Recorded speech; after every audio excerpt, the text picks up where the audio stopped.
خوش نصیب لوگ وہ جن کو نصیب ہو صحبت اللہ۔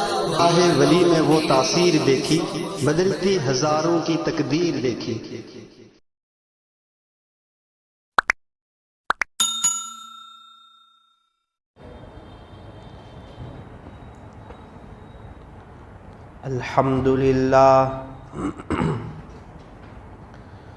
الحمدللہ رب العالمین حمدا کثیرا طیبا مبارکا فیہ کما یحب ویرضی۔ اشہد ان لا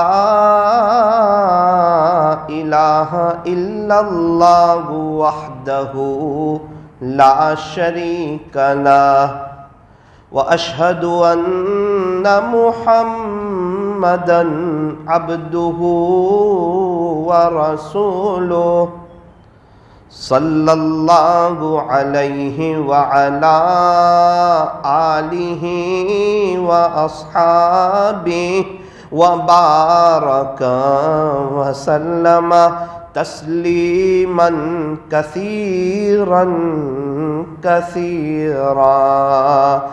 اما بعد فاعوذ باللہ من الشیطان الرجیم۔ بسم اللہ الرحمن الرحیم۔ واللہ بصیر بما تعملون۔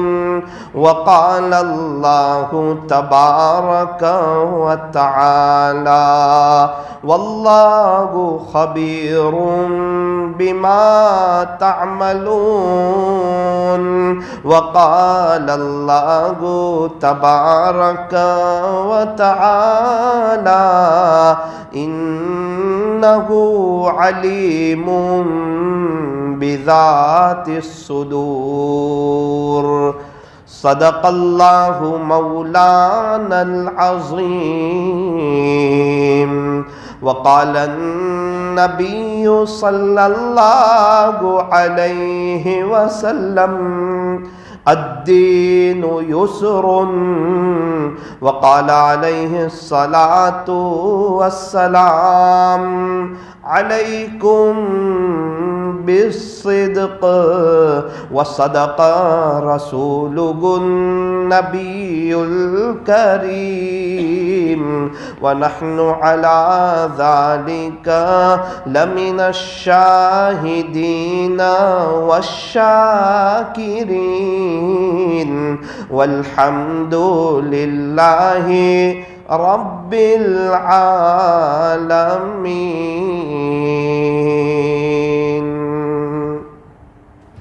جو کرتا ہے تو چھپ کے اہل جہاں سے، جو کرتا ہے تو چھپ کے اہل جہاں سے،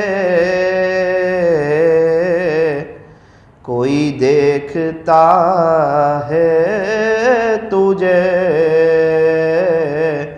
آسمان سے، کوئی دیکھتا ہے تجھے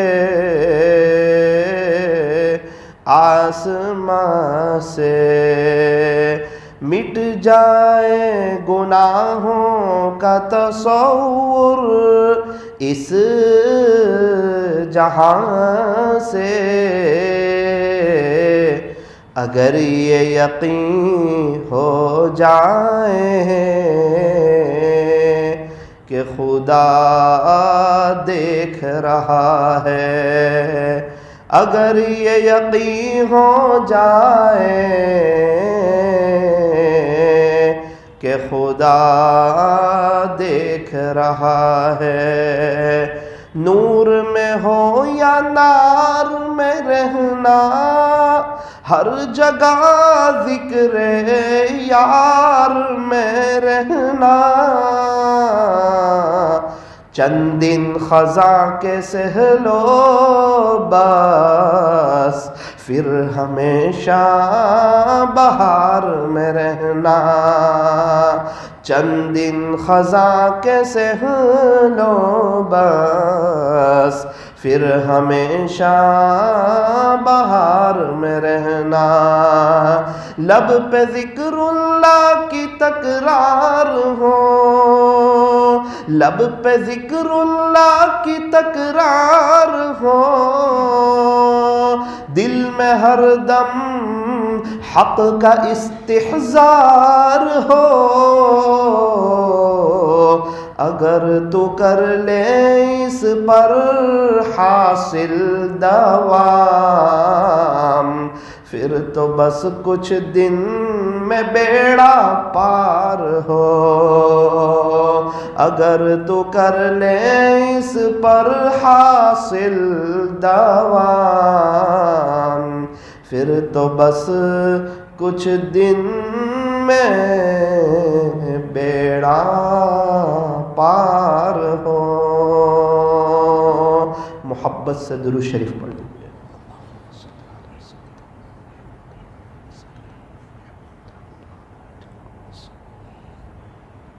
اللہ تبارک و تعالی ہمارے درود شریف پڑھنے کو قبول فرمائے، اور اللہ تعالی ہمیں درود شریف پڑھنے کی اور پڑھتے رہنے کی توفیق اور سعادت نصیب فرمائے۔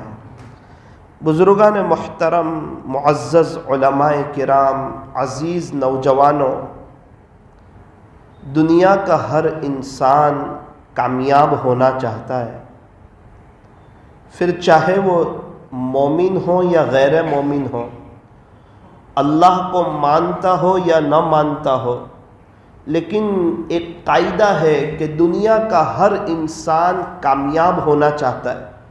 اس کی سوچ ہے کہ دنیا میری کامیاب ہو جائے۔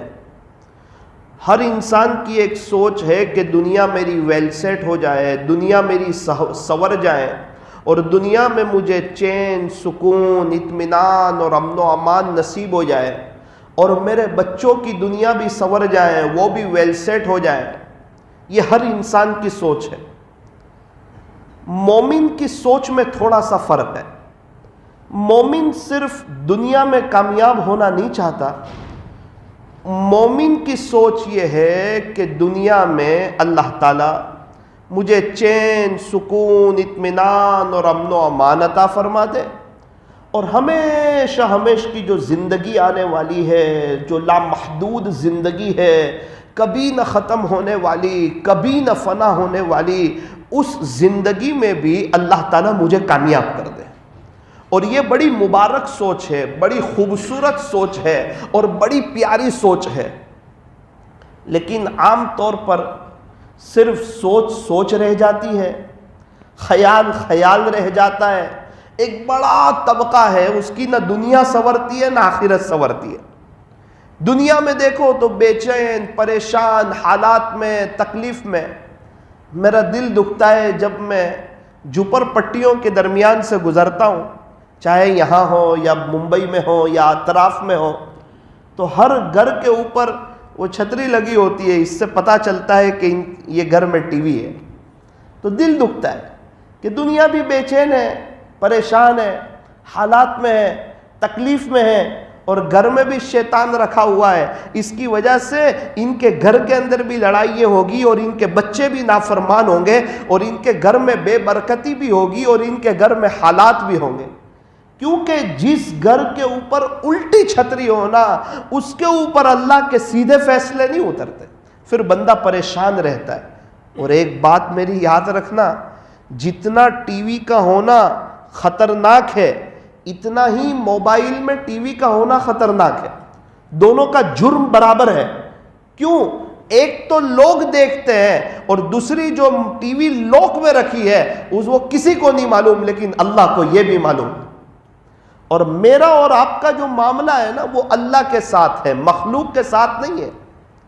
شاعر نے یہی کہا، جو کرتا ہے تو چھپ کے اہل جہاں سے،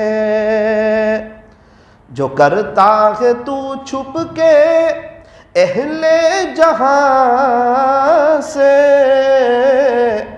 کوئی دیکھتا ہے تجھے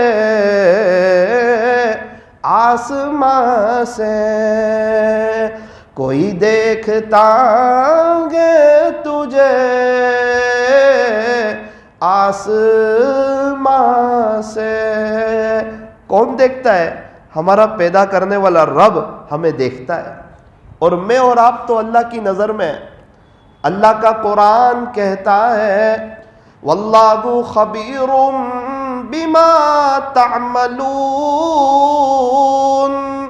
او میرے بندو تم جو بھی عمل کرتے ہو، ایک بات یاد رکھنا، اللہ پوری طرح تم سے باخبر ہے۔ اللہ پوری طرح تم سے خبردار ہے، اور اللہ کو سب معلوم ہے کہ تم کیا کرتے ہو۔ اللہ تعالیٰ تو سینوں کے بھیدوں کو بھی جانتا ہے، انہ علیم بذات الصدور، اللہ تبارک و تعالیٰ تو سینوں کے بھیدوں کو بھی جانتے ہیں۔ یہ بڑی عجیب چیز ہے، اللہ تعالیٰ سینوں کے بھید جانتے ہیں، انسان کے جذبات کو جانتے ہیں، انسان کی چاہتوں کو جانتے ہیں، اس کی تمنا کو جانتے ہیں۔ وہ حضرات بڑے خوش نصیب ہے، اس آیت کی ماتحتی میں آپ کو بتا رہا ہوں، وہ حضرات بڑے خوش نصیب ہیں جن کا جذبہ یہ ہے کہ میں گناہوں سے بچ جاؤں، جن کا جذبہ یہ ہے کہ میں تہجد پڑھوں، جن کی سوچ یہ ہے کہ میں پوری زندگی اللہ کے دین کی محنت کروں، جن کی سوچ یہ ہے کہ میں اللہ کا ولی بن کے دنیا سے جاؤں، جن کی سوچ یہ ہے کہ میں اپنی آخرت بنا لوں۔ اس کی سوچ، اس کی چاہت، اس کی تمنا اور اس کے دل کی چاہت اور اس کی آرزو یہ ہے کہ میری آخرت سنور جائے، میرا اللہ خوش ہو جائے۔ تو کیا اگر آخرت کی سوچ ہوگی تو دنیا نہیں سنورے گی؟ فرمایا نا نا نا، جو بھی آخرت سنوارے گا اللہ اس کی دنیا کو سنوارے گا۔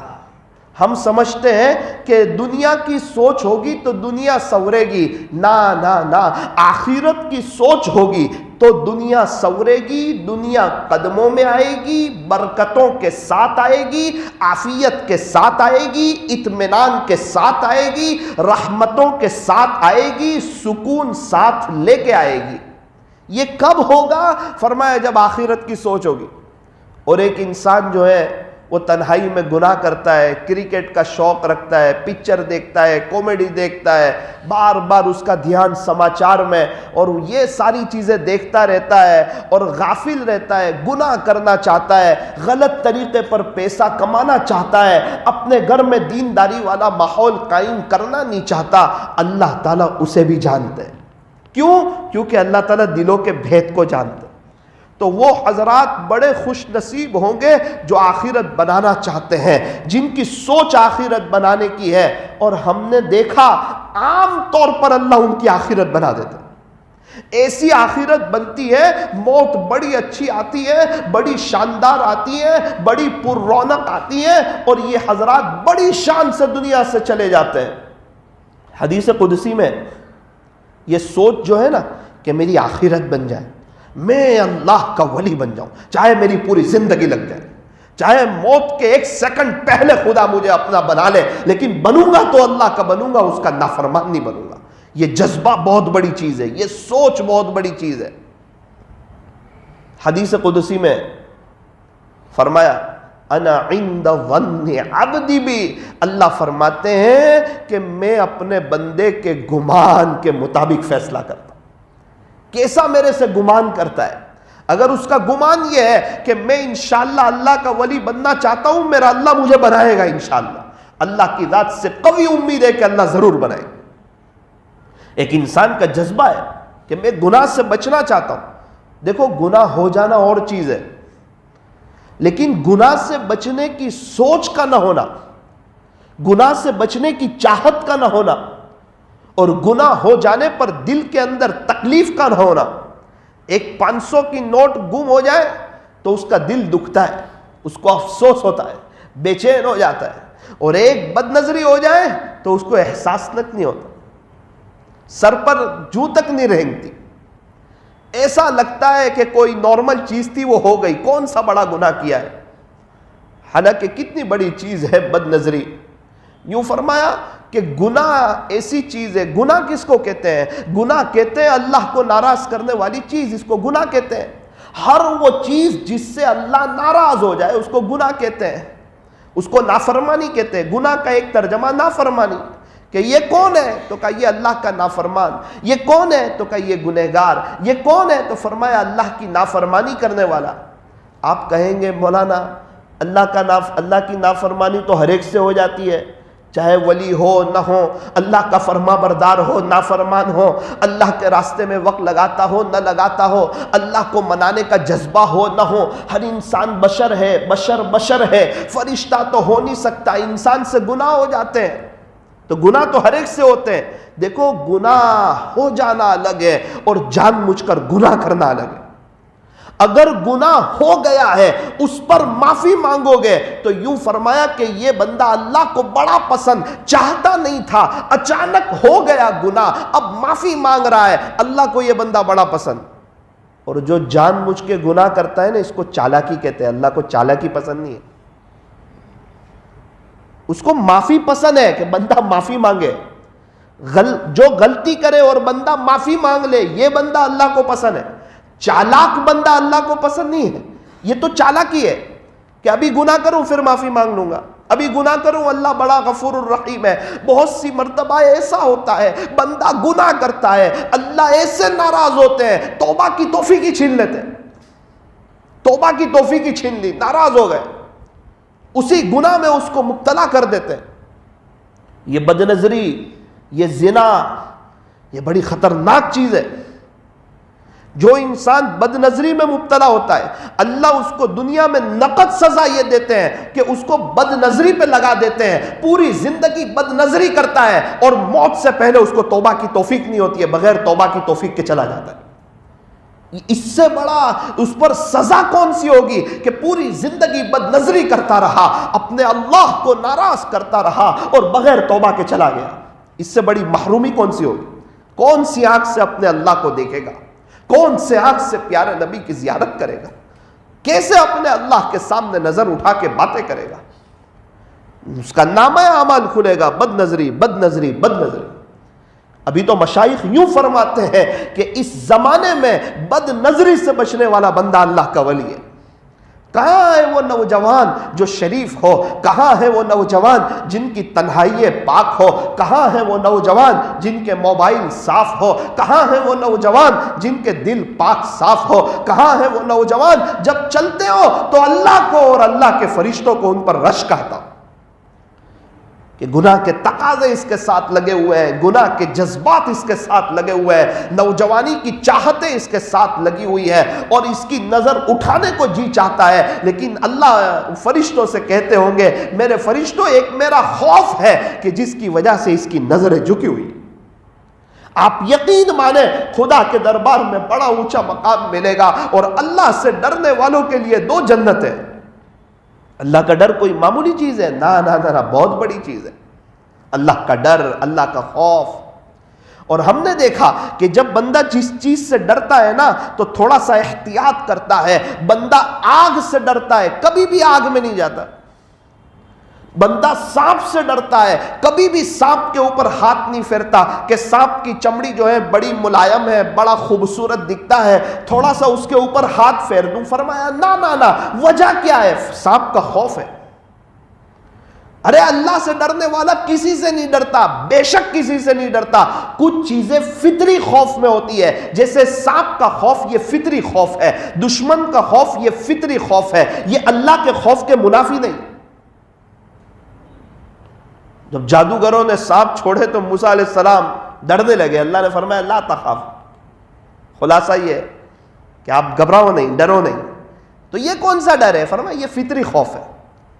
بچھو سے انسان گھبرا جاتا ہے، فرمایا فطری خوف ہے. بازو کے گھر میں آگ لگ گئی انسان ڈر جاتا ہے، فرمایا یہ کیا ہے؟ تو کہا یہ فطری خوف ہے. اگر انسان کو کچھ نقصان ہو جائے، تھوڑا سا خوف میں آ جاتا ہے، یار کیا ہو گیا، بڑا نقصان ہونے والا ہے، فرمایا فطری خوف ہے. فطری خوف حقیقی خوف کے منافی نہیں. لیکن ایک بات یہ سمجھانا چاہتا ہوں کہ انسان جب کسی سے ڈرتا ہے نا، پھر احتیاط کرتا ہے، اس کے قریب نہیں جاتا.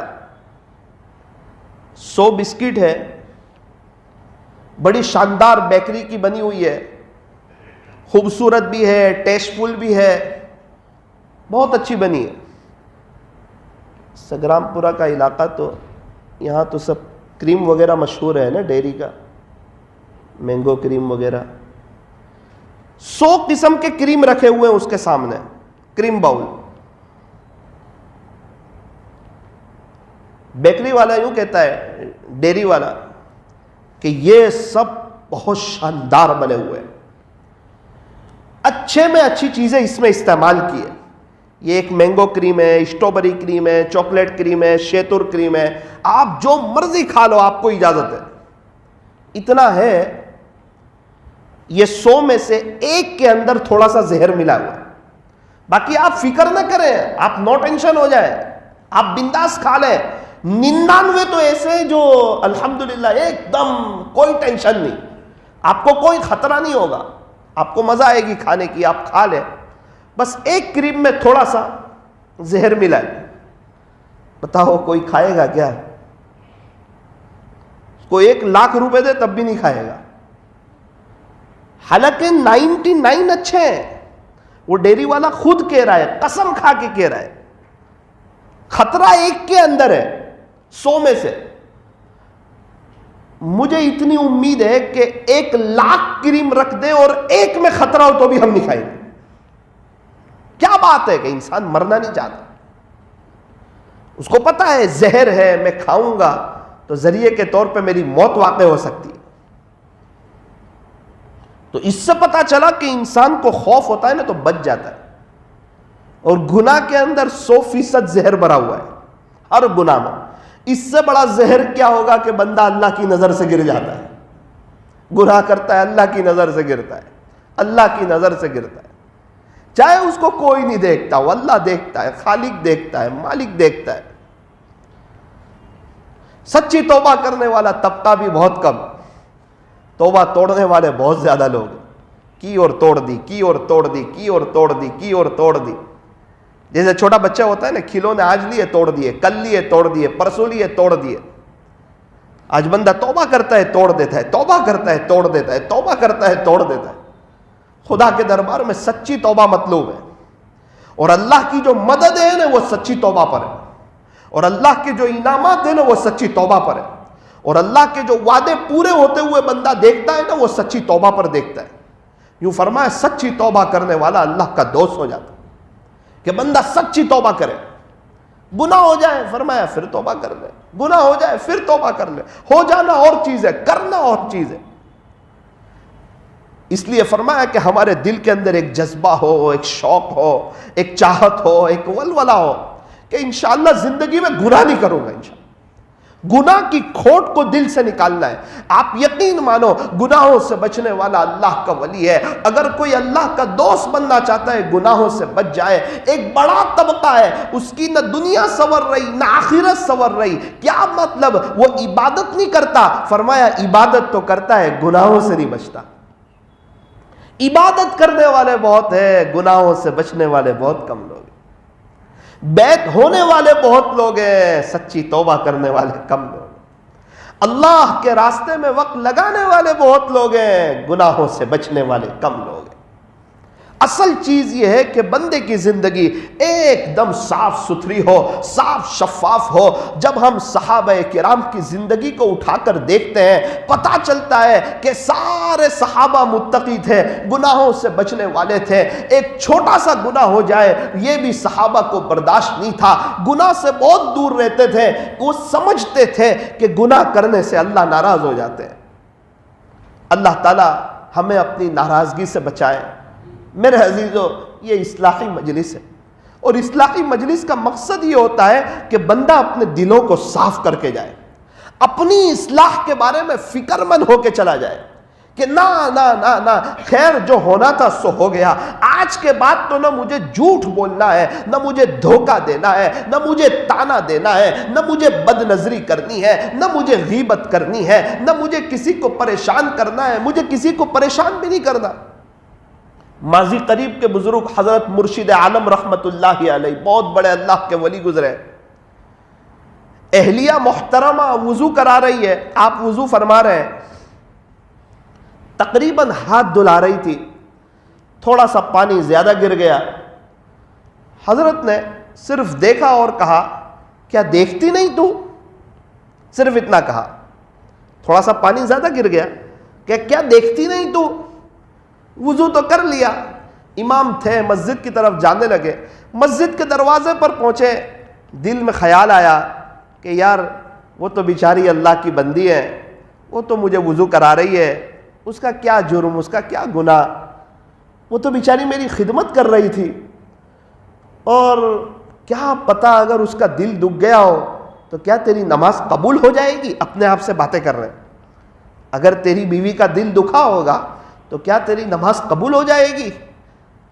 دل میں خیال آیا کہ نہ نہ نہ، اللہ کو ناراض کر کے اللہ کے سامنے کھڑے رہنا۔ ایک بچے کو کہا بیٹا مسجد چلے جاؤ، اور مسجد میں جا کر کہو کہ ابھی امام صاحب آ رہے ہیں، نماز پڑھائیں گے، تھوڑا سا انتظار کر لو، میں دوبارہ گھر جا کر آتا ہوں۔ حضرت واپس گھر گئے، اہلیہ محترمہ بڑی خدمت کرتے تھے، کہنے لگے، اہلیہ نے کہا کہ آپ تو بہت جلدی آ گئے، ابھی تو گئے تھے ابھی آ گئے، کیا بات ہے؟ کہنے لگے کہ وہ تو مجھے وضو کرا رہی تھی، تیرا احسان، تو میری خدمت کر رہی تھی، تیرا احسان، لیکن اصل بات یہ ہے کہ میں تجھ سے معافی مانگنے کے لیے آیا۔ ارے کون سی معافی، کون سی چیز کی معافی، کون سی بات کی معافی؟ کہ وہ میں نے تجھے تھوڑا سا زور سے کہہ دیا تھا کہ کیا دیکھتی نہیں تو مجھے معاف کر دینا۔ ارے کیسی بات کرتے ہو، میں نے معاف کر دیا آپ کو، جاؤ نماز پڑھا کے آؤ، لوگ آپ کا انتظار کرتے ہوں گے۔ اللہ اکبر۔ پھر نماز پڑھانے کے لیے گئے، نماز پڑھائی، اور پھر دل ان کا مطمئن ہوا کہ انشاءاللہ اب یہ میری عبادت اللہ قبول کرے گا۔ کیا ہم لوگ بھی اپنے اہل خانہ کی تکلیف کا اتنا ہی خیال کرتے ہیں کہ ہماری طرف سے کسی کو تکلیف نہ پہنچے؟ ایک بڑا طبقہ ہے وہ بیوی کے دل کو توڑ کے یوں سمجھتا ہے میں اللہ والا بن جاؤں گا۔ دل اللہ کا گھر ہے، یاد رکھنا، بیوی کا ہو، دوست کا ہو، دشمن کا ہو، پڑوس کا ہو، قریب رہنے والے کا ہو، دور رہنے کا والا، اللہ کے گھر کو توڑ کے کوئی اللہ کا نہیں ہو سکتا۔ بیت اللہ شریف کو توڑ کے کوئی اللہ کا ولی بن سکتا ہے؟ تو دل تو اللہ کا گھر ہے، اس لیے فرمایا کسی کا دل نہ توڑو، کسی کو نہ ستاؤ، کسی کو اتنا نہ ستاؤ کہ وہ ہمارا نام لے کے اللہ کے سامنے رو پڑے، ورنہ ہمارے لیے مسئلہ ہو جائے۔ فرمایا وہ کامل مومن نہیں جس کا پڑوسی اس کی تکلیف سے محفوظ نہ ہو۔ اللہ اکبر۔ پڑوسی کو تکلیف پہنچے تو کامل مومن نہیں، جو بیوی کو تکلیف پہنچاتا ہوگا وہ کہاں سے اللہ والا ہوگا، وہ کہاں سے کامل مومن ہوگا؟ اس کی تو قربانی ہے۔ سب کو چھوڑ کے آئی ہے، شوہر کو چاہیے کہ غصہ کرنا چھوڑ دیں، معاف کرنا سیکھے، برداشت کرنا سیکھے، سہجانا سیکھے۔ یہ عاجز نے دیکھا کہ جن شوہروں نے غصہ کرنا چھوڑ دیا ہے ان کے گھروں کے اندر بہار ہے، ان کے گھروں کے اندر بہار ہے، اور جن کو وقت پر غصہ آ جاتا ہے۔ ایک بڑا طبقہ کہتا ہے مولانا ہم فضول غصہ نہیں کرتے، وقت پر غصہ آتا ہے۔ او بھائی فضول تو کوئی بھی غصہ نہیں کرتا۔ ابھی ہم لوگ یہاں بیٹھے ہوئے غصے ہو رہے کسی پر؟ ہو رہے؟ کوئی غصہ ہو رہا ہے؟ نہیں، ویسے غصہ تو کسی کو بھی نہیں آتا۔ غصہ تو وقت پر آتا ہے اور اسی وقت پر صبر کرنا ہوتا ہے۔ ابا نے کچھ بول دیا، غصہ آیا، وقت پہ آیا غصہ، فرمایا 10 سیکنڈ صبر کر لو، انشاءاللہ وہ معاملہ نمٹ جائے گا۔ اماں نے کچھ بول دیا، غصہ آیا، غصہ آئے گا۔ انسان کے مزاج کے خلاف جب کوئی بات ہوتی ہے نا اس کو غصہ آتا ہے، فرمایا پی جاؤ، مقابلہ مت کرو، مقابلہ کرو گے تو ہار جاؤ گے، صبر کر جاؤ، پی جاؤ، برداشت کرو۔ میاں بیوی کو بھی فرمایا کہ ایک غصے ہو دوسرا خاموش ہو جائے، دوسرا غصے ہو پہلا خاموش ہو جائے، انشاءاللہ لڑائی ختم ہو جائے گی۔ 12 بجے کے قریب ایک شخص کا فون آیا، مولانا ایک مسئلہ ہو گیا۔ کیا مسئلہ ہوا؟ بولے میرے دوست نے اپنی بیوی کو طلاق دے دی. تو ہو گئی یا نہیں ہوئی؟ میں بولا طلاق دے دی پھر ہو گئی نہیں ہوئی؟ تو جو دی وہ تو ہوگی. کہنے لگا اصل میں اس نے مجھے صاف صاف کہا ہے کہ مولانا سے کھلے دل سے پوچھ لینا کہ غصے میں دی ہے. میں نے کہا آج تک خوشی میں کس نے دی ہے؟ کوئی ایک بندہ بتا دے جس نے خوشی میں طلاق دی ہو. بھائی وہ تو بندہ غصے میں ہی دیتا ہے. تو غصہ کنٹرول کرنا بڑی چیز ہے. ایک آدمی غصے میں ایمان چھوڑ دے تو فرمایا ہمیشہ ہمیشہ کا جہنمی ہے. بھائی کوئی محبت سے زہر پی لے تو کیا اس کو نقصان نہیں دے گا؟ زہر خوشی سے پیو، غمی سے پیو، اس کا نقصان اپنی جگہ ہے. انسان ایک گناہ کر رہا ہے، چاہے جانے میں کرے انجانے میں، اس کا نقصان تو ہوگا اس کو، چونکہ اس کو علم حاصل کرنا اتنا ضروری تھا اس پر کہ وہ کون کون سی چیزیں جس سے اللہ ناراض ہو جاتا. سندھی ہال میں جب مستورات سے بات ہوئی تھی تو میں نے ان سے کہا تھا اپنے گھر والوں کو بھیجنا، انشاءاللہ ان کو آپ کے بارے میں کچھ بتاؤں گا. تو یہ سب سے پہلا پیغام یہ ہم سب کے لیے کہ ہم غصہ کرنا چھوڑ دیں. اور میں نے دیکھا کہ جن گھروں میں شوہر پہ غصہ ہوتا ہے اور وقت آنے پر وہ شوہر غصے ہوتا ہے، اس کے گھر کا ماحول اچھا نہیں ہوتا. اس کی بیوی اس سے ڈر ڈر کے رہتی ہے، اور جب بیوی ڈر ڈر کے رہتی ہے پھر گھر میں وہ محبتوں والا ماحول اور وہ خوش نما اور وہ خوبصورت ماحول قائم نہیں ہوتا. فرمایا کہ جب میاں بیوی ایک دوسرے کو دیکھ کر مسکراتے ہیں تو اللہ انہیں دیکھ کر کے مسکراتا. اکثر گھروں میں جھگڑے اس سنت پر عمل نہ کرنے کی وجہ سے ہوتے ہیں. کیا ہمیں یہ 60-70 سال ہی ساتھ میں رہنا ہے؟ کیا اس کے بعد کوئی لائف نہیں ہے؟ کیا اس کے بعد کوئی زندگی نہیں ہے؟ جب بچے ماں باپ کو ہر وقت لڑتے ہوئے دیکھتے ہیں نا، پھر ان کے اندر ایک غلط اثر آتا ہے اور بچے غلط رخ پر جاتے ہیں. اس لیے اپنے گھر میں ایک دینداری والا ماحول قائم کرو، ایک محبتوں والا ماحول قائم کرو، اپنے غصے پر کنٹرول کرو. جب وقت آئے اس پر غصے کو کنٹرول کرو. یوں فرمایا کہ پہلوان کون ہے؟ فرمایا جب اس کو غصہ آوے تو اس وقت دوسرے کو پچھاڑ دے، وہ پہلوان ہے، وہ بہادر ہے. فرمایا نا نا نا نا، جب غصہ آئے اور وہ اپنے غصے کو پی جائے، وہ پہلوان ہے، وہ بہادر ہے، وہ طاقتور ہے.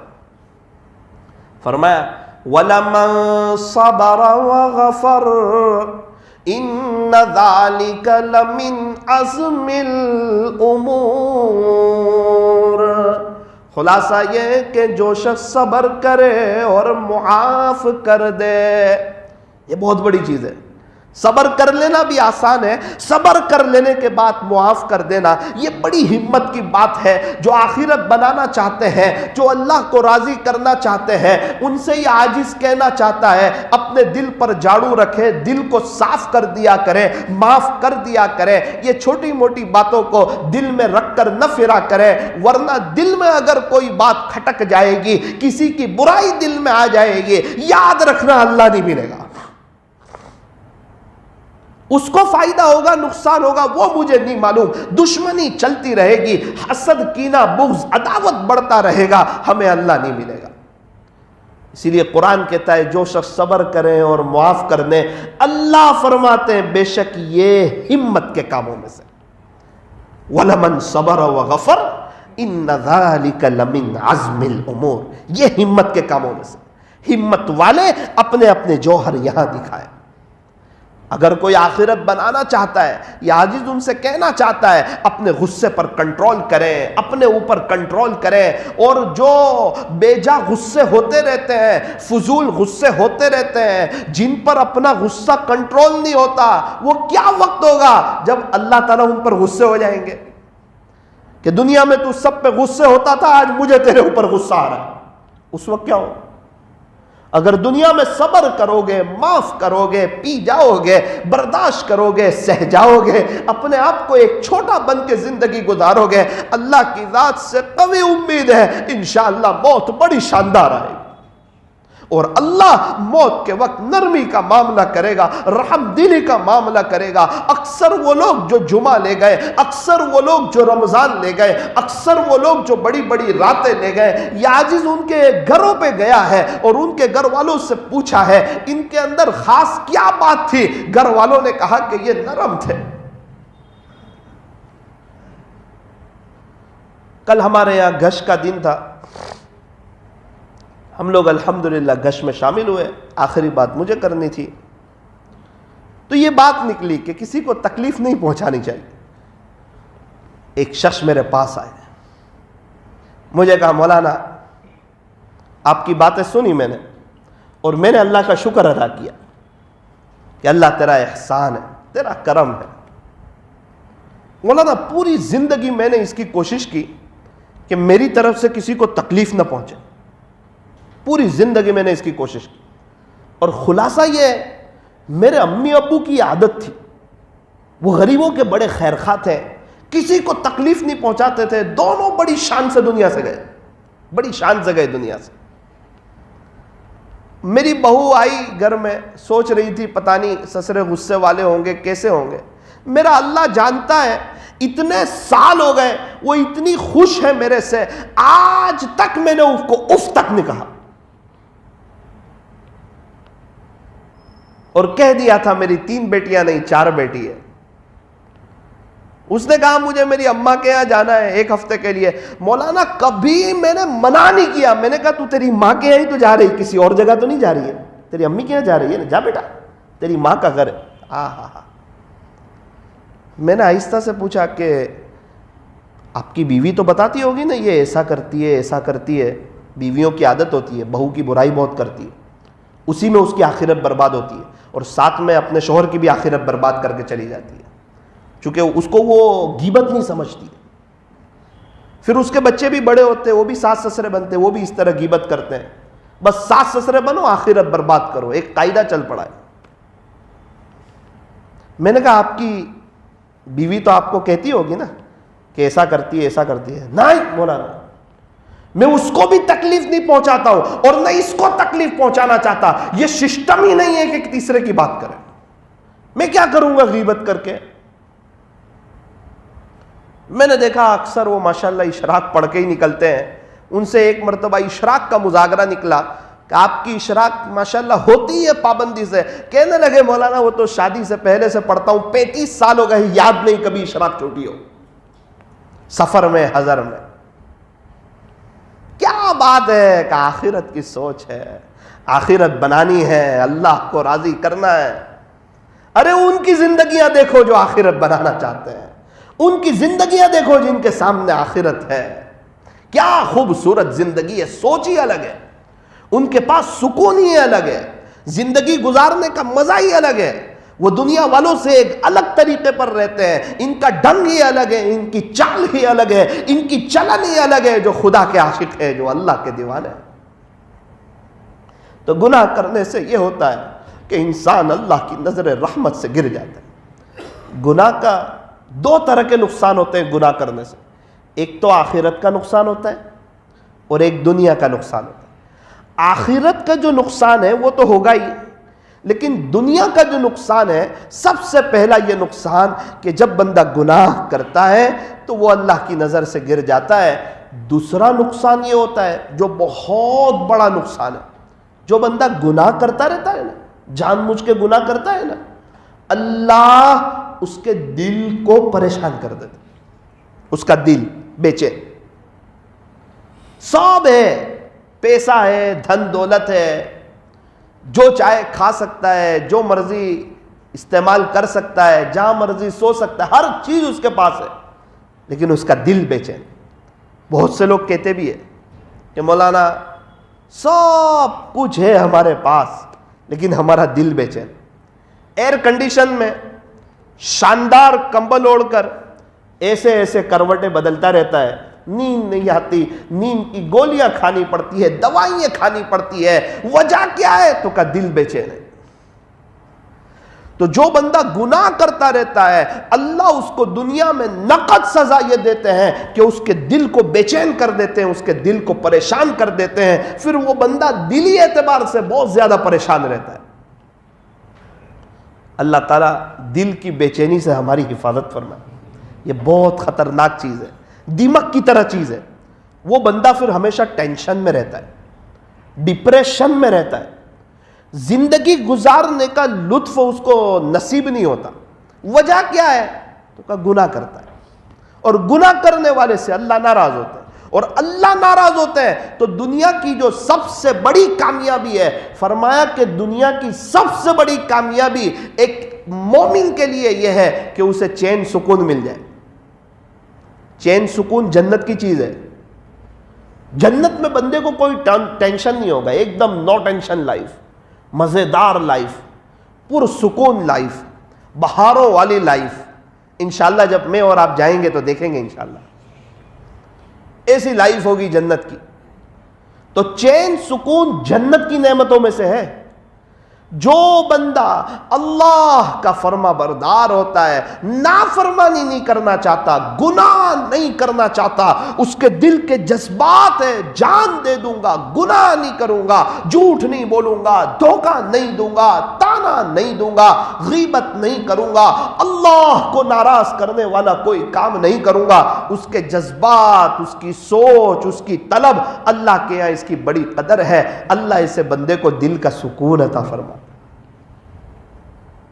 کتنی بڑی نعمت ہے دل کا سکون۔ آج دنیا کا بڑا طبقہ دل کے سکون کے لیے پریشان ہے۔ اس لیے اس بات کو طے کرو کہ انشاءاللہ گناہوں سے بچیں گے۔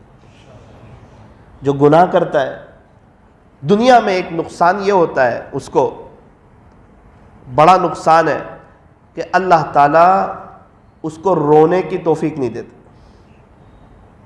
اپنے سامنے رونے کی توفیق نہیں دیتے۔ وہ دنیا والوں کے سامنے روتا ہے، اپنی پریشانیاں بیان کرتا رہتا ہے، اللہ اپنے سامنے رونے کی توفیق نہیں دیتے۔ اور ایک بات تو یوں لکھی ہے کہ اللہ اس کو دعا کی توفیق بھی نہیں دیتے۔ رسمی دعا کی توفیق ملے گی اس کو، وہی آدھے منٹ والی، 1 منٹ والی سے ہاتھ اٹھائیں اور ایسے کر دیا، دل کی حاضری سے دعا کی اس کو توفیق نہیں ملے گی۔ کیوں؟ یہ اس لائق ہی نہیں کہ اللہ سے بات کرے، تو جان مجھ کے گناہ کرتا ہے۔ ایک بندہ اپنے باپ کے کھلم کھلا خلاف جاتا ہو، کس منہ سے باپ کے سامنے آئے؟ یہ تو باپ کے خلاف جا رہا ہے۔ یہ بندہ تو کھلے عام اللہ دیکھ رہے ہیں، بڑی طاقت والے، بڑی قدرت والے، بڑے بادشاہ ہیں، بڑے شہنشاہ ہیں، اللہ ہی نے پیدا کیا ہے، اللہ ہی کے پاس جانا ہے، اس کے باوجود دل کھول کے گناہ کر رہا ہے، جیسے وہ اللہ کو جانتا ہی نہیں، اللہ کی طاقت کو جانتا ہی نہیں، اللہ سے ملاقات کا اس کو صحیح معنوں میں یقین ہی نہیں، نامہ اعمال میں فرشتے لکھ رہے ہیں، اس کا اس کو احساس ہی نہیں، قیامت کے دن کی اس کو کوئی خبر ہی نہیں، وہ تو جو کچھ سمجھ رہا ہے دنیا ہی کو سمجھ رہا ہے، بنداز گناہ کر رہا ہے، بنداز بد نظری کر رہا ہے، اور جب مرضی ہو جب جھوٹ بول رہا ہے۔ پھر اللہ تعالیٰ اس کو دعا کی توفیق نہیں دیتا۔ آج ہم میں سے کتنے لوگ ہیں یہ سب باتیں اپنے اوپر فٹ کریں کہ کیا میں اس میں سے تو نہیں، کیا میں اس میں سے تو نہیں، کیا میں اس میں سے تو نہیں۔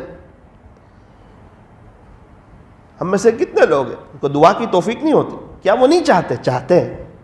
کبھی سوچتے ہیں آج نماز کے بعد 3 منٹ دعا کروں گا، 4 منٹ دعا کروں گا، کوئی ایسا کام یاد آ جاتا ہے، ایسا لگتا ہے مصلی نے اسے اچھال دیا ہو، چلا باہر نماز پڑھ۔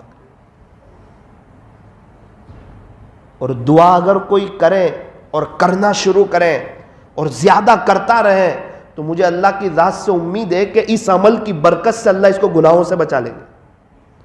آپ یہ مت سمجھنا گناہوں سے بچنا، نہ، اللہ کا پورا غیبی نظام حرکت میں آ جاتا ہے اس کے ساتھ جو گناہوں سے بچنا ہے۔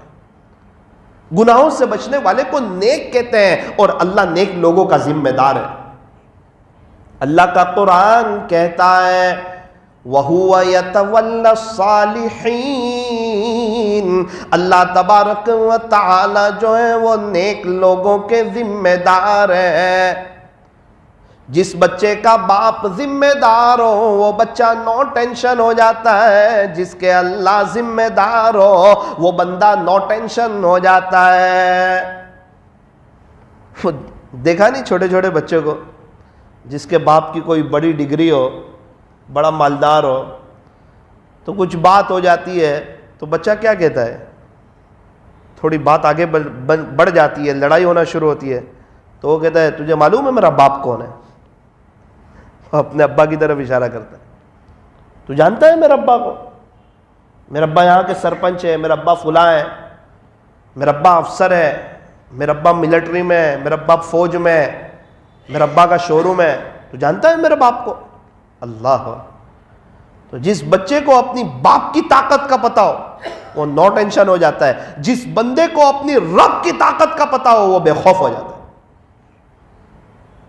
جس کو اللہ کی طاقت کا پتا ہو۔ لائٹ بل کی طاقت کا پتا ہے کہ اگر بھرنے نہیں جائیں گے تو لائٹ کٹ جائے گی، کیسا سب بھر دیتے ہیں؟ کوئی آگے پیچھے کرتا ہے؟ بھرنا ہی چاہیے، چوری نہیں کرنی چاہیے۔ ایک بات سمجھانا چاہ رہا ہوں، یوں فرمایا جس کا تعلق عرش والے سے مضبوط ہو فرش والے اس کا کچھ نہیں بگاڑ سکتے، فرش والے اس کا کچھ نہیں بگاڑ سکتے۔ تو جب بندہ اللہ کو ناراض کرتا ہے اللہ رونے کی توفیق سے محروم کر دیتے ہیں، حالانکہ اللہ کے سامنے رونا بہت بڑی نعمت ہے، بہت بڑی بات ہے۔ اللہ نے 7 سمندر بنائے ہیں، اس کے باوجود وہ بندے کے آنکھ سے نکلنے والے آنسو کے ایک ایک قطرے سے محبت کرتے ہیں۔ اس دنیا میں کچھ ایسے لوگ بھی ہیں جو ہاتھ اٹھاتے ہیں اور ان کی آنکھ میں آنسو آ جاتے ہیں، ان کا دل نرم ہوتا ہے، وجہ وہ اللہ کا ذکر زیادہ کرتے ہیں، اس لیے اللہ تعالیٰ انہیں اپنا محبوب بنا لیتا ہے، ان کے دل کو نرم کر دیتا ہے۔ اللہ انہیں کچھ دینا چاہتا ہے، اس لیے اللہ انہیں اپنے سامنے رونے کی توفیق دیتا ہے۔ ان کا دل ہنڈیا کی طرح ابلنے لگتا ہے، وہ روتے ہیں اللہ کے سامنے، امت کے غم میں روتے ہیں، امت کے درد میں روتے ہیں۔ چھوٹا بچہ ہے، کوئی کام اس کا رکتا نہیں، اللہ اکبر، کوئی کام نہیں رکتا، نہ اس کی بھوک باقی رہ جاتی ہے، نہ پیاس باقی رہ جاتی ہے، نہ کھلونے رہ جاتے ہیں، نہ کپڑے آگے پیچھے ہوتے ہیں، نہ اس کا گھومنا آگے پیچھے ہوتا ہے، ہر چیز وقت پر ہوتی رہتی ہے۔ حالانکہ نہ بولنا جانتا ہے، نہ چلنا جانتا ہے، نہ سمجھنا جانتا ہے، نہ کمانا جانتا ہے، نہ کوئی مزدوری کرتا ہے، نہ کوئی پیسہ کماتا ہے۔ مالدار کا بچہ ہو یا غریب کا بچہ ہو، اس کا کوئی کام رکتا نہیں ہے۔ اس کے پاس کون سا ہنر ہے، کون سا فلسفہ ہے، کون سی چیز ہے؟ فرمایا کہ اس کو رونا آتا ہے، اس کو کوئی بھی چیز کی ضرورت ہو نہ روتا ہے۔ بیچ میں میرا چھوٹا بیٹا ہے، کچھ بھی کام ہو تو زیادہ روئے۔ میں نے کہا یہ کیا ہو گیا، بہت زیادہ روتا ہو گیا اچانک؟ تو روتا تو تھا نہیں، اتنا سب نہیں روتا تھا، 1 مرتبہ 2 مرتبہ 3 مرتبہ 4 مرتبہ۔ پھر میں نے اس کو پوچھا کہ بیٹا تو اتنا روتا کیوں ہے؟ کہا میں روتا ہوں نا تو آپ میرے کو وہ چیز دلا دیتے، اس لیے۔ چپ ہی نہ ہو وہاں تک، پکا ارادہ ہے اس کو یہ چیز نہیں دلانی، وہ روتا ہی اتنا ہے، چل باپ کو رحم آ جاتا ہے، چل لے لے، چپ تو ہو جائے۔ تو کیا ایک بندہ روئے گا اللہ میں گناہ سے بچنا چاہتا ہوں، میری توبہ ٹوٹ جاتی ہے، رب مجھ سے بد نظری ہو جاتی ہے، میری تہجد کی توفیق نہیں ہوتی، اللہ میں تو آپ کا نیک بننا چاہتا ہوں، میرے پاس ایک ہی تو لائف ہے، تھوڑی نہ مجھے کوئی دوسری زندگی ملنے والی ہے، اور اس لائف پہ تو ہمیشہ کی لائف کا دار و مدار ہے۔ اللہ میرے بچے بھی تھوڑے غلط لائن پہ جاتے ہیں، رب میرے گھر کا ماحول دینداری والا کر دے۔ روئے گا، تڑپے گا، کیا اللہ کی رحمت جوش میں نہیں آئے گی؟ ایک بچے کو بھی یقین ہے اگر میں روؤں گا نا تو میرا باپ میرے کو فلاں چیز دلا کے رہے۔ ایک بندے کو بھی یقین ہو، آج کتنے لوگ ہیں ان کو تقویٰ چاہیے، رونا نہیں ہے اللہ کے سامنے، بد نظری سے بچنا ہے، رونا نہیں ہے۔ مولانا ہم تو موبائل کا بھی غلط استعمال تھوڑی کرتے، وہ تو وقت آنے پر کبھی کبھار کر لیتے۔ او بھائی ویسے عام طور پہ کوئی غلط استعمال نہیں کرتا، سب وقت آنے پر ہی غلط استعمال کرتے ہیں، اور متقی بندے اسی کو کہتے ہیں جو وقت آنے پر بچ جائے، اس کو متقی کہتے ہیں۔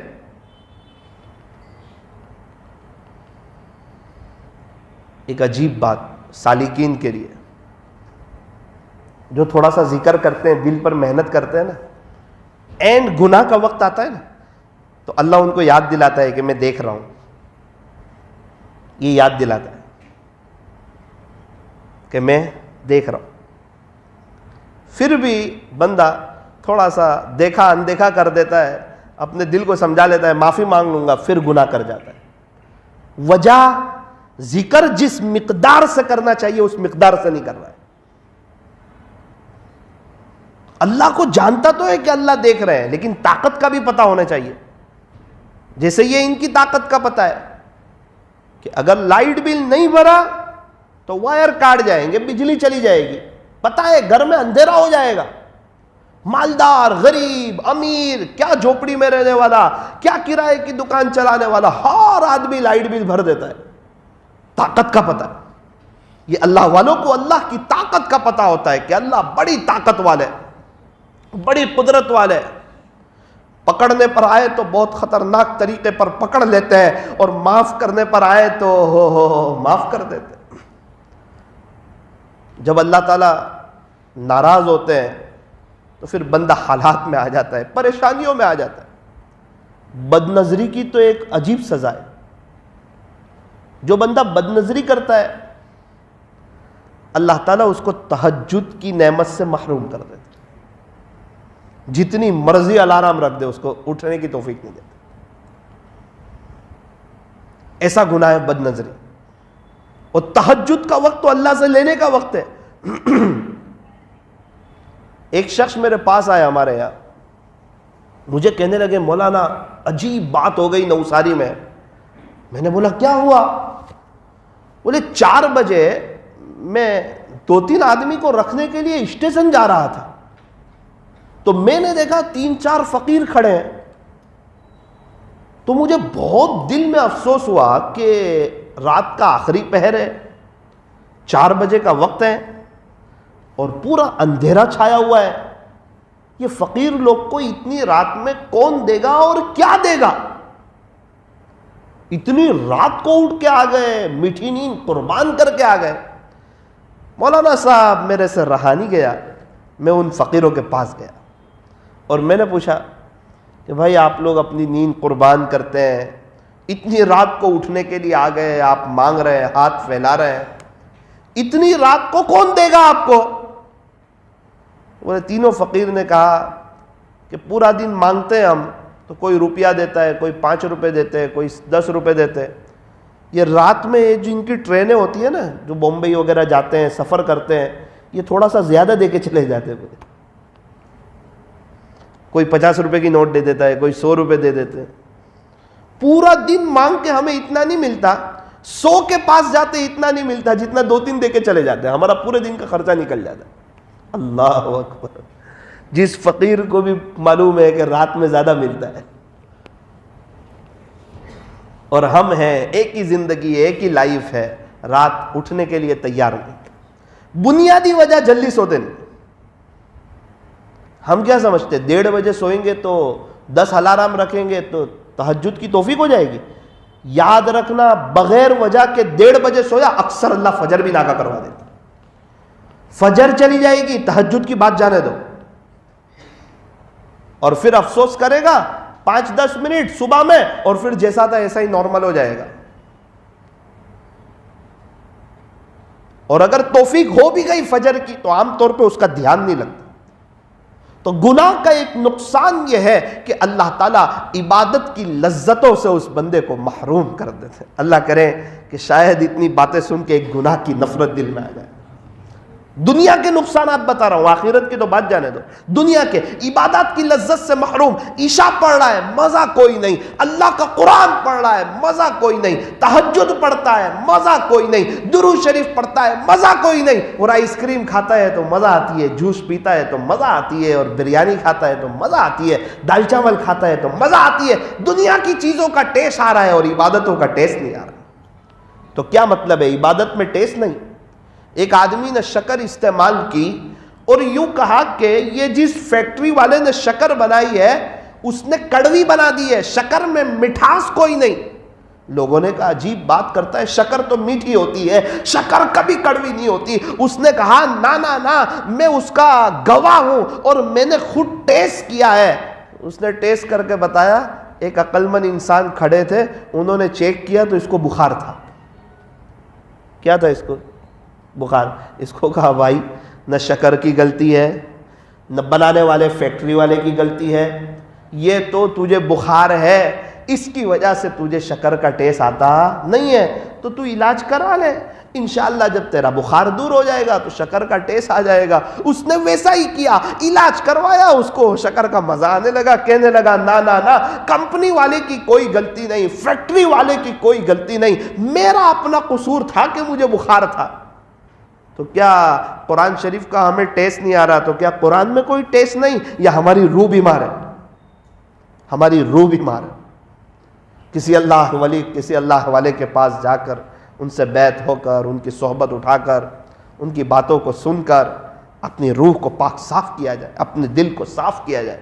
ہمارا گھر گندا ہو ہمیں برداشت نہیں، یہ دل اللہ کا گھر ہے، یہ گندا ہو یہ اللہ کو برداشت نہیں.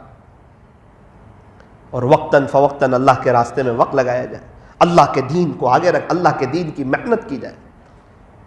بد نظری کا ایک بڑا نقصان یہ ہے کہ اللہ تعالیٰ ایمان کی حلاوت سے اس کو محروم کر دیتے ہیں، ایمان کی لذت اس کو نہیں ملتی. یوں فرمایا کہ جو شخص بد نظری سے بچتا ہے اللہ تبارک و تعالی اسے ایمان کی حلاوت نصیب فرماتے ہیں. ایمان کی حلاوت موبائل میں مل رہی ہے، ایمان کی حلاوت سڑکوں پر مل رہی ہے، ایمان کی حلاوت بازاروں میں مل رہی ہے، جہاں بجا بد نظری کا موقع ہے. یوں فرمایا اے انسان اپنی نظر کو جھکا لے، اپنی نظر کی حفاظت کر لے، اللہ تعالیٰ تجھے ایمان کی لذت عطا فرمائیں گے، ایمان کی بہاریں عطا فرمائیں گے. جو چاہے ایمان کی لذت کو چکھ لے، اپنی نظر کو جھکانا شروع کرے.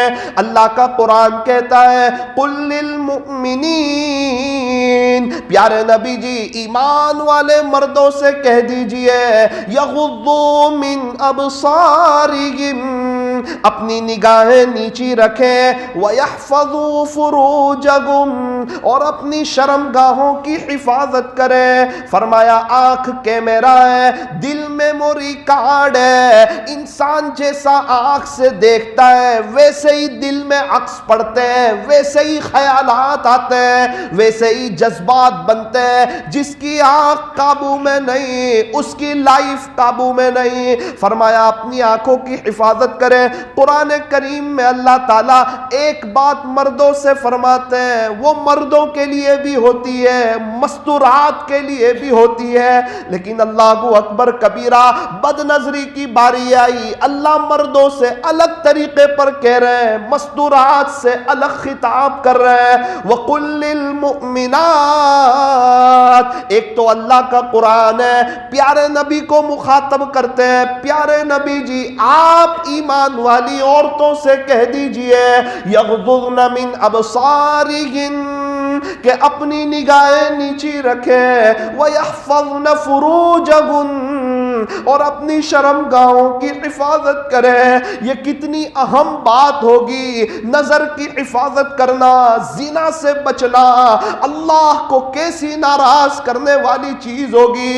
مردوں کو بھی بتا رہے ہیں، مستورات کو الگ سے بتا رہے ہیں، مردوں کو الگ سے حکم دے رہے ہیں، عورتوں کو الگ سے حکم دے رہے ہیں. اور یوں فرمایا ہے جو نظر کی حفاظت کرتا ہے وہ آج کے دور میں اللہ کا ولی بن جاتا ہے. اللہ تعالی ہمیں گناہوں سے بچنے کی توفیق عطا فرمائے. اس کے لیے بہت شدت سے ہمیں دعا کرنی پڑے گی. کبھی کبھار 2 رکعت صلاۃ الحاجت کی پڑھنی پڑے گی کہ اللہ میں گناہ سے بچنا چاہتا ہوں، آپ مجھے بچا لیجئے. جس کو گھر بنانا ہو نا وہ صلاۃ الحاجت پڑھتا ہے، جس کو دکان چاہیے وہ صلاۃ الحاجت پڑھتا ہے، جس کو کار چاہیے وہ صلاۃ الحاجت پڑھتا ہے.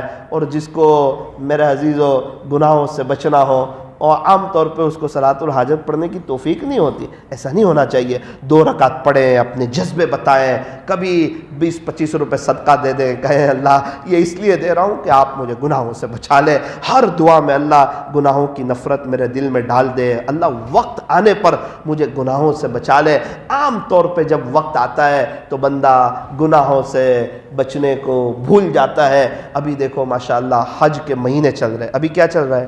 حج کے مہینے چل رہے ہیں. اور جب ذی الحجہ شروع ہوگا نا پھر حج کے دن شروع ہوں گے. تو حج کے مہینے، حج کے دن، یوں فرمایا کہ اس میں اللہ کی عبادت زیادہ کرنی چاہیے. ابھی کوئی آرام کا وقت نہیں ہے، کوئی سونے کا وقت نہیں ہے، میٹھی نیند سونے کا. کب آنکھ بند ہو جائے، کب میں اور آپ اللہ کو پیارے ہو جائے کچھ پتا نہیں ہے. کیا پتا کون سا دن آخری دن ہوگا، کون سی رات آخری رات ہوگی. جنہیں اللہ تعالیٰ نے نوازا ہو، جن کے پاس مالی وسعت ہو، وہ پہلے حج کر چکے ہو، وہ اللہ تعالیٰ نے توفیق دی ہو تو ایک دوبارہ ہمت کرے، یار حج کرنے سے اللہ تعالیٰ غنی بنا دیتا ہے، فقیر نہیں بناتا، حج کرنے والا غنی ہو جاتا ہے، اور وہاں تو 1 روپیہ خرچ کرو تو اس پر بھی 1 لاکھ کا ثواب ملتا ہے۔ وہ بیت اللہ شریف کی زیارت، اللہ اکبر، ہم نے دیکھا اللہ والوں کو ہر سال پابندی سے حج پر چلے جاتے ہیں۔ انسان گھبرا جاتا ہے کہ تھوڑی سی قیمت زیادہ ہے، زیادہ خرچہ ہو جائے گا، ارے اللہ تعالیٰ نے آپ کو نوازا ہے، سال میں 1 دفعہ آتا ہے،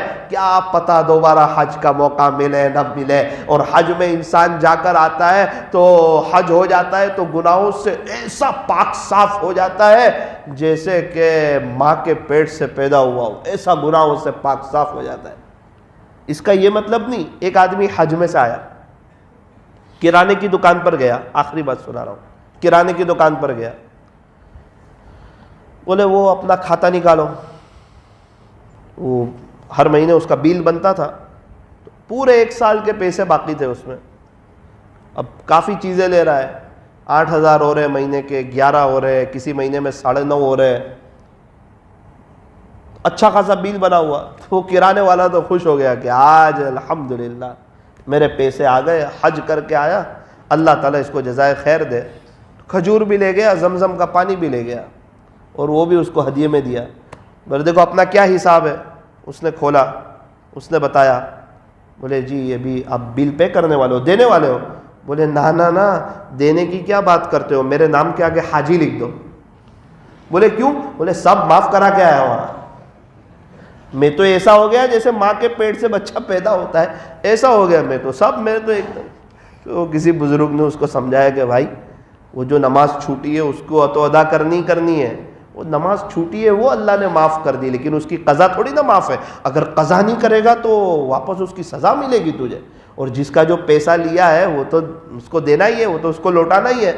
اللہ اکبر کبیرہ۔ تو اس کا یہ مطلب نہیں ہے کہ وہ بندے کی یہ ساری چیزیں بھی معاف ہو جاتی ہے۔ اللہ تعالی ہمیں صحیح سمجھ عطا فرمائے۔ اتنا ہے کہ بہت آسان ہے، دین پر چلنا بہت آسان۔ پیارے نبی فرماتے ہیں دین و یسر، کہ دیکھو دین تو کہ آسان ہے، جب نبی نے فرما دیا، ہمارے نبی کی بات سچی۔ ایک بات یاد رکھنا، دین پہ چلنے میں آسانی بہت ہے، عافیت بہت ہے، سادگی، نو ٹینشن لائف، اور اپنے بچوں کو دیندار بنانا، اور پھر جن لوگوں پہ حج فرض ہو ان کو تو حج کرنا ہی چاہیے، بالکل ٹال مٹول نہیں کرنا چاہیے، ورنہ تو آپ نے سنا نا، جو جس پر حج فرض ہو اور وہ حج نہ کرے پھر اس کی کوئی پرواہ نہیں، چاہے وہ یہودی ہو کر مرے یا نصرانی ہو کر مرے۔ اللہ اکبر، کتنی بڑی بات ہے کہ وہ ایمان سے ہٹ کر مر جائے پھر بھی اس کے بارے میں کوئی نعوذ باللہ فکر نہیں۔ اللہ اکبر کبیرہ، کیا بات ہے، اتنے ناراض ہے، شریعت اتنی ناراض ہے، جن پر حج فرض ہو پھر بھی وہ حج کرتے نہیں۔ اور بہت بڑا طبقہ وہ ہے جن پہ حج فرض تو نہیں ہے لیکن وہ اللہ کے سامنے تڑپ تو سکتے ہیں کہ اللہ میں ہر سال حج میں جانا چاہتا ہوں، آپ مجھے بلا لیجیے، آپ بڑے بادشاہ ہیں، آپ بلا لیجیے، اللہ آپ بلا لیجیے، اللہ آپ بلا لیجیے۔ تڑپ تو سکتے ہیں نا، رو تو سکتے ہیں، مانگ تو سکتے ہیں۔ ایک کتنے اللہ والوں کو میں نے دیکھا، ایک مدت تک انہیں جانے کا موقع نہ ملا لیکن روتے رہے، تڑپتے رہے، اور بعد میں ان کی ایسی لائف بھی دیکھی کہ 20-20 سال تک ان کا ناگا نہیں ہوا۔ کیا بات ہے، دعائیں کسی کی ضائع ہوتی نہیں، دعائیں کسی کی رد ہوتی نہیں۔ یمن کے ایک حاجی صاحب آئے تھے حج کرنے کے لیے، حج ختم ہونے کے بعد ان کا انٹرویو لیا گیا، ان سے پوچھا حاجی صاحب کیا عمر ہے؟ کہا الحمدللہ 120 سال۔ یہ آپ کی زندگی کا کون سا حج ہے؟ اخبار میں شائع ہوا تھا ان کا انٹرویو جس کا خلاصہ انہوں نے کہا الحمدللہ ثم الحمدللہ، 20 سال کی عمر سے حج شروع کیا تھا، یہ 120 سال ہو گئے، الحمدللہ میری زندگی کا یہ 100واں حج۔ سوئے حرم میں حضرت پیر صاحب نے لکھا ہے اس واقعے کو جس کا خلاصہ سنا، یہ میری زندگی کا 100، ایک بھی سال ناگا نہیں ہوا، ہر سال میرا اللہ بلاتا ہے۔ نظر اپنے بزنس پر نہ ہو، مندی ہے یہ حالات ہے، نہ نہ نہ، اللہ کے خزانوں پر ہو، لے جانے والی ذات اللہ کی ہے۔ مغل کے ایک بھی بادشاہ کو حج کی توفیق نہیں ہوئی، بہت پیسے تھے، حج کی توفیق نہیں ہوئی۔ تو لے انسان اپنے پیسے سے نہیں جاتا ہے، بہت مالدار ہے، پیسہ بہت ہے، جا نہیں سکتے، کتنے بیچارے روز کما کے روز کھاتے چلے جاتے ہیں، اللہ انہیں بلا لیتا ہے، طلب ہے، تڑپ ہے۔ ان کو تیسرا سوال پوچھا آپ کے کتنے سفر جو ہے پیدل ہوئے اور کتنے سواری کے ساتھ ہوئے؟ اس زمانے میں سواری کا ایسا انتظامات نہیں تھے۔ انہوں نے کہا الحمدللہ میرے 80 سفر پیدل ہوئے اور 20 سفر سواری پر ہوئے۔ اللہ اکبر کبیرہ۔ آپ مجھے بتاؤ ہر سال انہیں حج پر بلانے والی ذات کس کی؟ تو مجھے اور آپ کو کون بلا سکتا ہے؟ تو ہم تڑپے تو صحیح، اپنی طلب تو بتائیں. اللہ سیٹنگ نہیں ہے، جانا چاہتا ہوں، آپ انتظام کر دیں. باری تعالیٰ آپ میری لبیک لکھ دیں، کیونکہ جب اللہ لبیک لکھ دیں گے تو سب انتظام بھی کر دیں گے، عافیت کے ساتھ لے جائیں گے، عزتوں کے ساتھ لے جائیں گے، برکتوں کے ساتھ لے جائیں گے، رحمتوں کے ساتھ لے جائیں گے، اور وہاں جا کر ہمیں قدردانی کی توفیق نصیب ہوگی. اور آخری بات جو میں نے مستورات سے کہی تھی کہ مرد حضرات کو بھی آپ کے بارے میں کچھ بتاؤں گا، تو یہی بتانا چاہتا ہوں. ہمارے نوساری میں ایک شخص ہے، ان کا 20-25 کلو جیسا وزن کم ہو گیا، ابھی تک ان کا وزن ہی نہیں بڑھ رہا بیچارے کا وزن. میں نے پوچھا کہ آپ کا وزن بہت کم ہو گیا. کہنے لگے مولانا صاحب کورونا میں میری بیوی کا انتقال ہو گیا. اب اس کے بعد بہو ہے، سب ہے، لیکن ہر وہ بات جو انسان اپنی بیوی سے شیئر کر سکتا ہے وہ بہو سے تو نہیں کر سکتا. مزہ نہیں آتی ہے، بس اچھا نہیں لگتا. پیسہ ہے، بنگلہ ہے، پیسہ ہے، شاندار مکان ہے، شو روم ہے، سب ہے، بستر پر جاؤں اس کی یاد آتی ہے، اس کا کباڑ دیکھوں اس کی یاد آتی ہے، گھر میں مختلف جگہوں پر اس کی یاد آتی ہے. تو میں نے کہا یار آپ تو بہت زیادہ سخت تھے. وہ کچھ زیادہ ہی سخت تھے، ان کا مزاج تھا ایک دم سختی والا. کہا اس کے جانے کے بعد سب سمجھ میں آ گیا. عام طور پہ جب تک بیوی ہوتی ہے انسان اس کے عیب دیکھتا ہے، اور جیسے ہی چلی جائے تو سب خوبیاں یاد آتی ہے کہ یار میرے بچوں کو کھلاتی تھی، میں ایک دم نو ٹینشن تھا، میرے بچوں کی دیکھ ریکھ کرتی تھی. تو میرے عزیزو یہ کہنا چاہتا ہوں کہ میاں بیوی آپس میں محبتوں کے ساتھ رہیں. جو شخص فتاوی تاتار خانیہ میں لکھا ہے، جو شخص فجر کی 2 رکعت سنت گھر پڑھتا ہے، فرض نماز مسجد میں آ کے پڑھتا ہے، اللہ ان کے گھر کے جھگڑوں کو ختم فرما دے. اللہ ان کے گھر کے جھگڑوں کو ختم فرما دیتے ہیں. طے کر لیں ہم فجر کی 2 رکعت سنت گھر پڑھیں گے اور فرض نماز انشاءاللہ مسجد میں آ کے پڑھیں گے. ماں باپ کا بھی احترام کریں. اللہ تعالی ہمیں اپنے گھروں میں ایک محبتوں والا اور ایک دینداری والا ماحول قائم کرنے کی توفیق عطا فرمائے. آج کی ساری مجلس کا خلاصہ یہ ہے، گناہ چھوڑو گے چین سکون میں آ جاؤ. گناہ کے راستے میں دکھ دکھ، نیکی کے راستے میں سکھ سکھ. خالی جذبہ، شوق، چاہت، دعا، صدقہ، 2 رکعت صلاۃ الحاجت، اللہ گناہ نہیں کرنا چاہتا، بس تجھے ناراض نہیں کرنا چاہتا ہوں. آپ مجھے بچا لیجئے. اللہ تعالی ہم تمام کو ظاہری اور باطنی گناہوں سے، بیماریوں سے اللہ تعالی ہماری حفاظت فرمائے. تھوڑی دیر کے لیے لائٹیں بند کر دیجئے.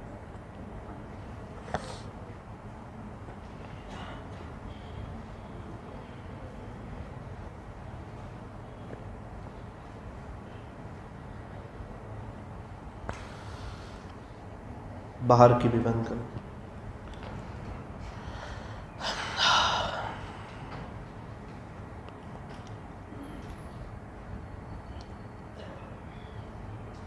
اللہ کا ذکر جب بھی کریں دھیان سے کریں، محبت سے کریں، وجد میں کریں. اللہ تعالی ہمارے ساتھ ہوتے ہیں، ہمیں دیکھتے ہیں.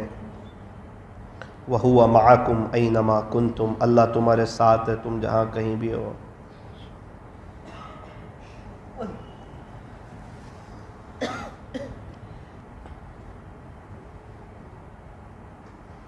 لا الہ الا اللہ، لا الہ الا اللہ، لا الہ الا اللہ،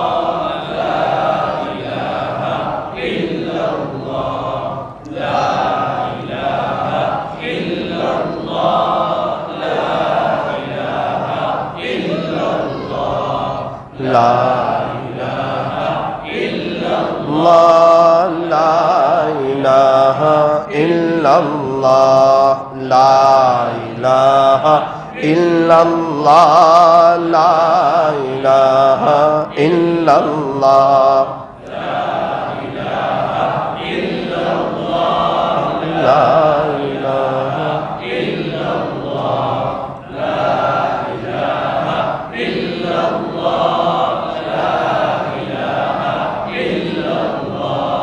لا الہ الا اللہ، لا الہ الا اللہ، محمد الرسول اللہ صلی اللہ علیہ وسلم.